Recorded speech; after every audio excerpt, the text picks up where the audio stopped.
নমস্কার, আমি ঋজুব্রত। আচ্ছা, উইকেন্ডসের দিনগুলোতে আমাদের প্রায় সবার সাথে এমনটা ঘটে থাকে না? ধরুন রবিবার, আপনি সকালবেলা একদম ঠিকঠাক আছেন, চিল রয়েছেন। বিকেলবেলাও আপনি ঠিকঠাকই রয়েছেন। কিন্তু যেই রাত বাড়তে শুরু করলো, অমনি আপনার মনটা আস্তে আস্তে ভারী হয়ে উঠলো।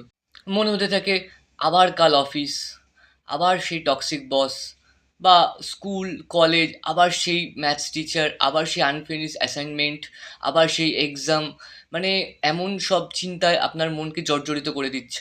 কিন্তু আশ্চর্যের বিষয় হচ্ছে এখনও কিন্তু কিছুই হয়নি, কিন্তু আপনার ব্রেন আপনাকে অলরেডি সেই স্ট্রেস মোডে ঢুকিয়ে দিচ্ছে। এটাকেই বলে সানডে অ্যাংজাইটি এফেক্ট, বা আমরা প্রচলিত কথায় বলে থাকি সানডে স্কেয়ারিজ। ধরুন কেউ একজন রবিবার রাত হলেই অফিসের যে হোয়াটসঅ্যাপ গ্রুপ রয়েছে সেটার নোটিফিকেশন অফ করে রেখে দেয়।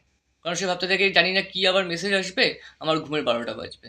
কোন একজন স্টুডেন্ট হয়তো রবিবার রাত্রিবেলা নেটফ্লিক্স দেখছে, এবং হঠাৎ করে তার মাথায় এলো, না আবার কাল স্কুল, আবার সেই টিচার, আবার সেই কথা শোনানো।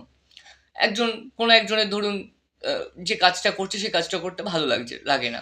তাকে রোজ অনেকটা জার্নি করে যেতে হয় অফিসে, এবং সে অফিসে গিয়ে সে টক্সিক বসের টক্সিক কথা শুনতে হয়। সে ভাবছে যে এই রবিবার মানেই আমার ফ্রিডম শেষ, কাল থেকে আবার আমি কারো অধীনে চলে যাব।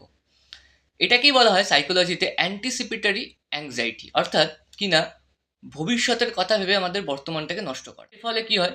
এর ফলে আমাদের রাতে ঠিকঠাক ঘুম আসতে চায় না, বুকের মধ্যে হালকা চাপ অনুভূত হয়, বা আমাদের অস্থির লাগে, আমাদের কোনো কিছুই ভালো লাগে না, এবং আমাদের মনে হতে থাকে যে এই কিছু একটা খারাপ আমার সাথে হতে চলেছে। তাহলে সমস্যাটা কি সোমবার, নাকি আমরা যে কাজটা করি তার সাথে একটা ইমোশনাল ডিসকানেক্ট তৈরি হওয়া?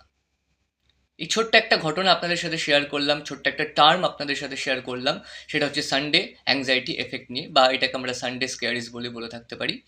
তো ভিডিওটি যদি ভালো লেগে থাকে অবশ্যই লাইক, কমেন্ট এবং এই চ্যানেলটিকে সাবস্ক্রাইব করে দেবেন। সবাই ভালো থাকবেন, সবাইকে ভালো রাখবেন। নমস্কার।